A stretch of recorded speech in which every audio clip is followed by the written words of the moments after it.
With the rapid shift that's happened in the Arizona housing market this year, some people are raising concerns that we're destined for a repeat of the crash that we saw in 2008. And I'll be honest, it's one of the most frequent concerns we hear from people, and it makes sense. But there's many key differences between what's happening today in Arizona and the housing bubble that we saw in 2008.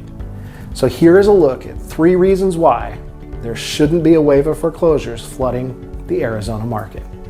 Number 1, not as many homeowners are in trouble this time. After the last housing crash, over 9 million households lost their homes due to a foreclosure, short sale, or because they gave it back to the bank. This was in large part because of more relaxed lending standards where people could take out mortgages that they ultimately couldn't afford. These lending practices led to a wave of distressed properties which made their way into the market, and there were so many that it caused home values to plummet. But today, revised lending standards have led to more qualified buyers, and as a result, there are fewer homeowners who are behind on their mortgages. The rental situation was also different last time. It was easy for some homeowners to just walk away from their home and go rent across the street for much cheaper. But for a lot of homeowners today, with rising rents and with homeowners who have low interest rates, it would actually cost them more to rent than to stay in their homes. The Vice President of Industry Analysis at the Mortgage Bankers Association, Marina Walsh, said this month that for the second quarter in a row, the mortgage delinquency rate fell to its lowest level since MBA's survey began in 1979, declining to 3.45%. Foreclosure starts and loans in the process of foreclosure also dropped in the third quarter to levels further below their historical averages. Reason number 2, there have been fewer foreclosures over the last 2 years.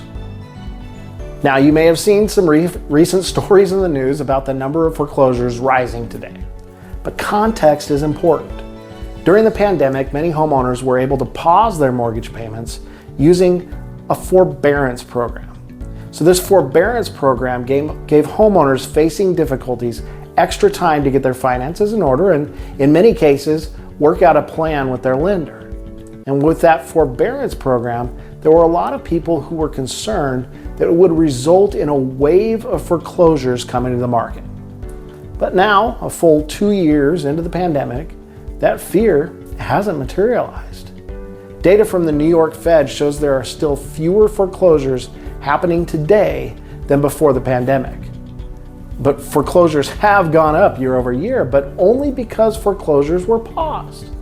Comparing foreclosures now to a year when they were paused, I mean, the number is still well below what the housing market has seen in a more typical year, like 2017 to 2019.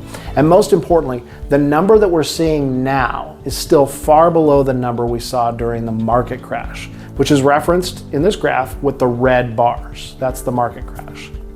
So the big takeaway, don't let a headline in the news mislead you. Read the fine print. While foreclosures are up year over year, historical context is essential to understanding the full picture. And number 3, most homeowners have more than enough equity to sell their homes today. Many homeowners today have enough equity to sell their homes instead of facing foreclosure, and they can walk away with a fat stack of cash in a lot of cases. Due to rapidly rising home prices over the last 2 years, the average homeowner has gained record amounts of equity in their home. And if they've stayed in their homes even longer, they may have far more equity than they realize. An economist at First American, Ksenia Potapov, says homeowners have very high levels of tappable home equity today, providing a cushion to withstand potential price declines, but also preventing housing distress from turning into a foreclosure. The result will likely be more of a foreclosure trickle than a tsunami. And a recent report from Adam Data explains it by going even deeper into the numbers. They said only about 214,800 homeowners were facing possible foreclosure in the second quarter of 2022, or just 0.4% of the 58.2 million outstanding mortgages in the US. Of those facing foreclosures, about 195,400, or 91%, had at least some equity built up in their homes. Bottom line, If you see headlines about the increasing number of foreclosures today, remember, context is important.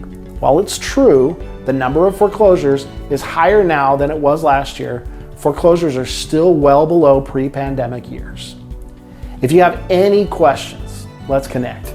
You can always reach us at klausteam.com or by calling 480-354-7344.